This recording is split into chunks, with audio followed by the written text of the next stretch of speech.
आप सभी लोग जानते हैं कि 29 जनवरी 2024 को साल की सबसे बड़ी चतुर्थी है।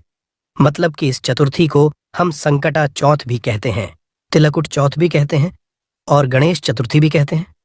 और दोस्तों, ये वाली जो गणेश चतुर्थी है, ये संकटा चौथ है, ये तिलकुट चौथ है, ये सोमवार के दिन ही पड़ रही है। जिस दिन है तारीख दोस्तों 29 जनवरी 2024 का।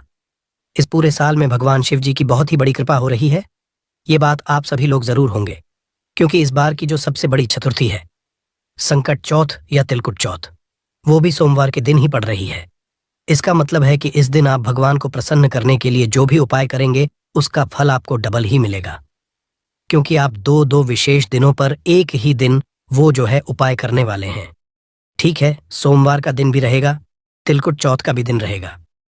अब दोस्तों, इस दिन किए जाने वाले कुछ ऐसे विशेष उपाय हैं जो कि आप लोग शायद भूल गए होंगे, जो उपाय हम आपको इस वीडियो में बताएंगे। और दोस्तों, ये उपाय उन माताओं बहनों के लिए बहुत ही ज्यादा जरूरी, जिन लोगों को तिलकुट चौथ या संकट चौथ के बारे में पता है, या जो लोग इस व्रत को धारण करती हैं।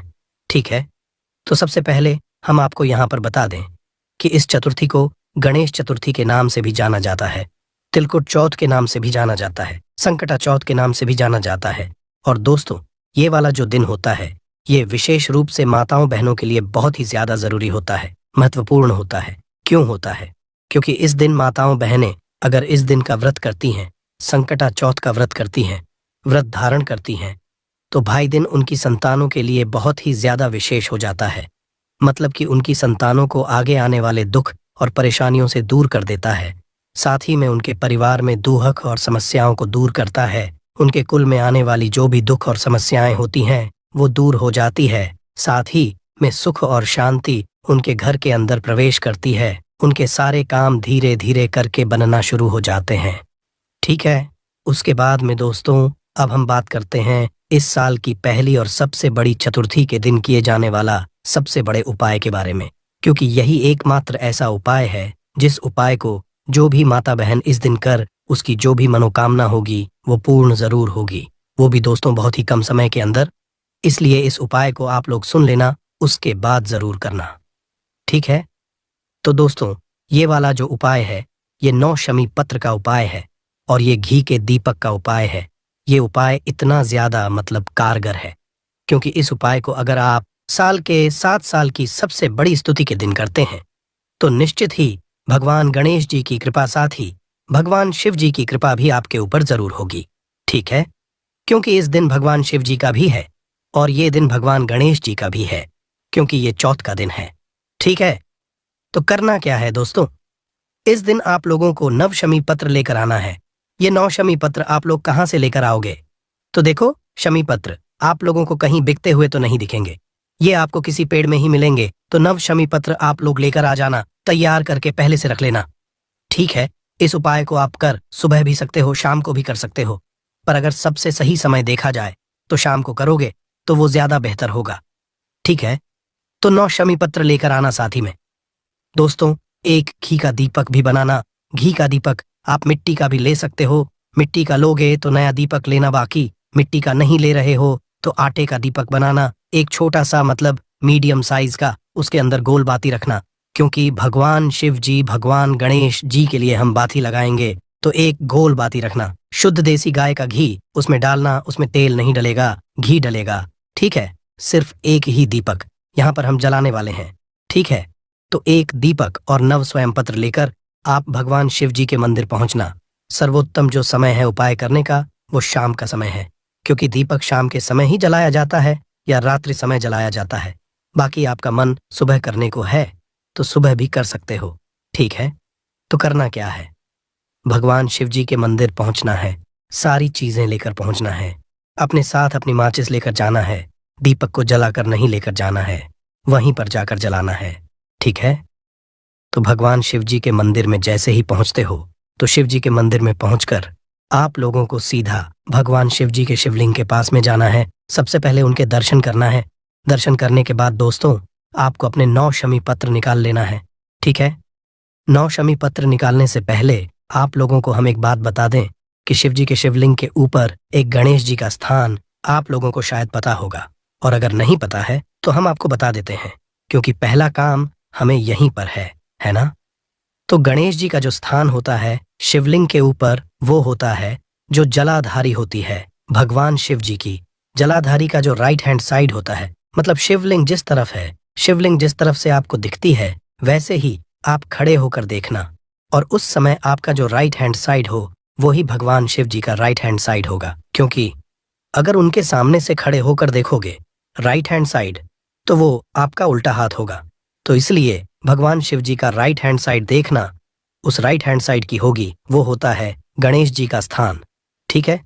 उस गणेश जी वाले स्थान पर आपको क्या करना है, अपने इन 9 शमी पत्रों में से 5 शमी पत्र निकालना है। कितने निकालना है? 5 शमी पत्र निकालना है। 5 शमी पत्र निकालकर आप लोगों को क्या करना है कि इस गणेश जी वाले स्थान पर आप लोगों को समर्पित कर देना है। ठीक है? गणेश जी वाले स्थान पर समर्पित करने के बाद दोस्तों, आपके पास 4 शमी पत्र बचेंगे। 5 आपको गणेश जी वाले स्थान पर समर्पित करना है। खिला हुआ भाग या जो पत्ती वाला भाग है वो शिवलिंग की तरफ कर देना है। ठीक है? इस बात का ध्यान रखना। 5 शमीपत्र गणेश जी वाले स्थान पर समर्पित करने के बाद शमी पत्र आपको और निकालनी है। 3 शमी पत्र जो आप निकालेंगे वो भगवान शिव जी के शिवलिंग के ऊपर समर्पित करेंगे। ठीक है? भगवान शिव जी के शिवलिंग के ऊपर 3 शमी पत्र समर्पित करने के बाद दोस्तों, आप लोगों के पास एक शमी पत्र और एक घी का दीपक बचेगा। बस एक शमी पत्र और घी के दीपक को लेकर आपको आना है भगवान शिव जी की चौखट के पास में। ठीक है? मतलब आपको मंदिर से बाहर नहीं निकलना है। जो भगवान शिव जी का मंदिर है, मंदिर का प्रांगण है, प्रांगण में अंदर आने की चौखट होगी भगवान शिव जी के मंदिर की। तो बस उसी चौखट पर अंदर ही रहना है, बाहर नहीं जाना। बात का ध्यान रखना। अंदर ही रहते हुए आप, मतलब अंदर खड़े रहना और बाहर की तरफ देखना, मंदिर के मतलब प्रांगण के बाहर की तरफ देखना, और आप देखना कि आपको उल्टा हाथ कौन सा है। ठीक है?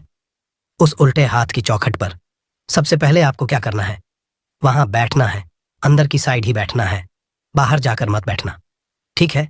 अंदर की साइड ही बैठना है, और जो आपका उल्टा हाथ पड़े अंदर से बाहर देखने पर।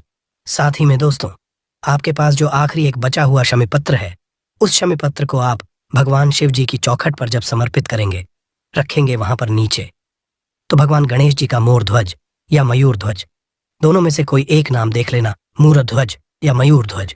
गणेश जी का नाम लेते हुए उस शमी पत्र को वहां पर समर्पित करना, रख देना। साथ ही में जो दीपक है, उस दीपक को अब आप लोग जलाना। जलाने के बाद उसी शमी पत्र के साइड में आंखें बंद करके भगवान गणेश जी का नाम लेते हुए, भगवान शिव जी का नाम लेते हुए अपनी जो भी मनोकामना हो, अपने कुल की, अपने परिवार की, अपने बच्चों के लिए, वो अपनी मनोकामना उस दीपक को रखते समय भूल देना। जैसे ही आपका दीपक रखा जाए तो भगवान के पास जाना, भगवान से विनती करना और उनको धूप देकर अपने घर वापस आ जाना। ठीक है? बस यहां पर ये वाला उपाय पूर्ण हो जाता है। अब बहुत सारे लोगों के मन में एक प्रश्न आएगा, क्या हम जो शमी पत्र हमें चढ़ाने हैं भगवान गणेश जी को, क्या हम गणेश जी के मंदिर जाकर नहीं चढ़ा सकते?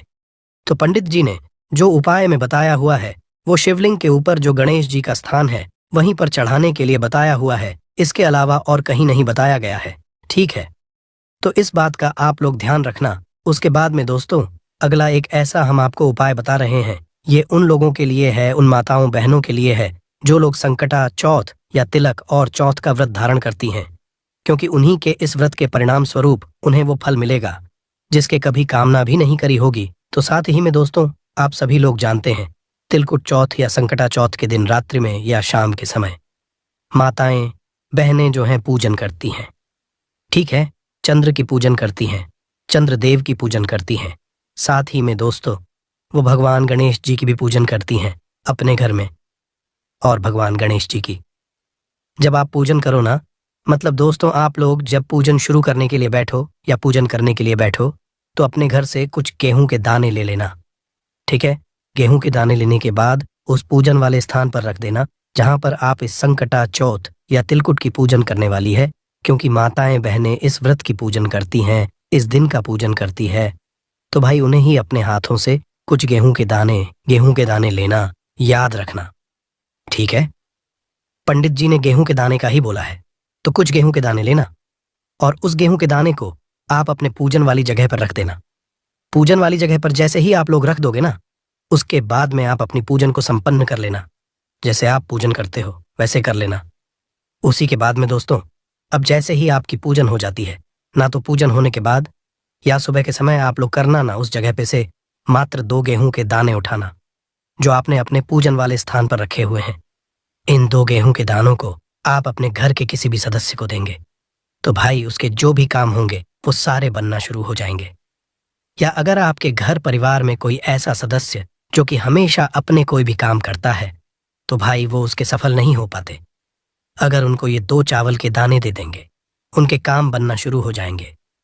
साथ ही में इस बात का ध्यान रखना, इन चावल के दानों को, जिस चावल के दानों को रखते समय आपने अपने पूरे शंकर चौथ, तिलकुल चौथ की पूजन करी है, इन 2 चावल के दानों को आप अपने घर के किसी बाहर सदस्य को मत देना। ठीक है? अपने घर का, परिवार का जो व्यक्ति हो उसी को दे सकते हो। आप चाहे अपने बच्चों को दे सकते हो ताकि वो अपने कामों में सफल हो, चाहे इंटरव्यू में सफल हो जाए, परीक्षाओं में सफल हो जाए। इन 2 गेहूं के दाने सिर्फ आप अपने घर के परिवार के सदस्यों को ही दे सकते हो, बाहर के लोगों को नहीं दे सकते। इस बात का आप लोग ध्यान रखना, ठीक है? तो यहाँ पर यह बहुत ही बड़ा और विशेष उपाय है, आप लोग इस बात का जरूर ध्यान रखना। अब दोस्तों, हम लोग बात करते हैं इस तिलकुट चौथ और संकट चौथ के दिन किए जाने वाला एक सबसे बड़े उपाय के बारे में, जिससे कि आप भगवान से जो भी अपनी मनोकामना बोलेंगे वह आपकी मनोकामना जरूर पूर्ण होगी, वो भी बहुत ही जल्दी। अब दोस्तों, ये वाला जो उपाय है ना, ये है दोस्तों 108 चावल के दाने वाला उपाय। ये 108 चावल के दाने वाला उपाय दोस्तों इतना ज्यादा बड़ा है। सोमवार का दिन है, भगवान गणेश जी का तिलकुट चौथ का दिन है, तो भाई आप लोगों को ये वाला उपाय तो इस दिन जरूर करना चाहिए। अब उपाय कैसे करोगे वो आप लोग ध्यान से सुन लो, ठीक है? इस दिन करने का आपको डबल फल मिलेगा, क्योंकि ऐसे आप सोमवार को करते हो तो आपको फल मिलता ही है।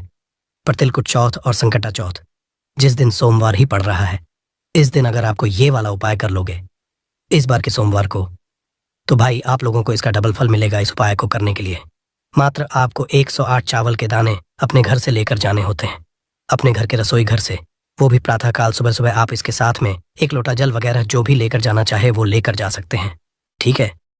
शिव जी के मंदिर जैसे ही पहुंचते हो तो मंदिर में पहुंचकर पहले आप अपनी पूजन अर्चना कर लिया करो, ठीक है? पूजन अर्चना जैसे ही आप लोगों की हो जाती है, भगवान से आप निवेदन आशीर्वाद ले लेते हो। उसके बाद में आप लोगों को क्या करना होता है कि भाई जो आपने भगवान से प्रार्थना करी है, भाई आपने जो भी उनसे निवेदन किया है, अब उसको पूरा कराने के लिए आपको अपने 108 चावल के दाने लाना है। इन 108 चावल के दानों में से एक भी दाना टूटा हुआ, कटा पिटा या ऐसा नहीं होना चाहिए। इस बात का ध्यान रखना। अच्छे साबुत चावल के दाने लाना और एक एक दाना भगवान शिव जी की शिवलिंग के ऊपर श्री शिवाय नमोस्तु भीम बोलते हुए चढ़ाना, ठीक है? एक एक दाना एक साथ चढ़ाओगे फल नहीं मिलेगा, पर एक एक चावल का दाना भगवान शिव जी पर अगर चढ़ाओगे इस दिन तो आपको डबल फल मिलेगा, ठीक है? शिव जी पर चढ़ाना, श्री शिवाय नमस्तु भीम बोलना, हर दाने को चढ़ाते समय श्री शिवाय नमस्ते बोलना, बस आखिरी वाला जो दाना आ जाए। 107 दाने चावल के दाने चढ़ा दिए, तो आखिरी वाला जो 108 चावल का दाना है, उस समय भी आप श्री शिवाय नमस्ते बोलना, भगवान से अपनी मनोकामना बोलना, आंखें बंद करके, और इस आखिरी वाले चावल के दाने को समर्पित कर देना। बस आखिरी वाला जो चावल का दाना है, इस समय आप अपनी मनोकामना भूलकर भगवान शिव जी पर इसे समर्पित कर देना। 100 जो भी माताएं, बहनें, जो भी व्यक्ति, जो भी बच्चे अगर सोमवार के दिन और विशेष रूप से 29 जनवरी का जो दिन है तिलकुट चौथ और संकटा चौथ, और जिस दिन सोमवार भी पड़ रहा है, इस दिन अगर कर लेंगे, उनको जो भी चीज चाहिए होगी, जो भी मनोकामना होगी, जो भी दुख और परेशानी होगी, वो बहुत ही कम समय के अंदर पूर्ण जरूर हो जाएगी। क्योंकि जब कोई विशेष दिन पर कोई एक और अच्छा त्योहार पड़ता है तो भाई उसका हमें फल भी डबल मिलता है। जैसा कि इस बार पड़ रहा है 29 जनवरी को सोमवार का दिन भी है, साथ ही भगवान गणेश जी का गणेश चतुर्थी भी है, तिलकुट चौथ भी है, संकटा चौथ भी है, इन नामों से जाना जाता है, ठीक है? ये चौथ का दिन है, तो भाई आप इस उपाय को इस दिन भी जरूर करिएगा। अब दोस्तों,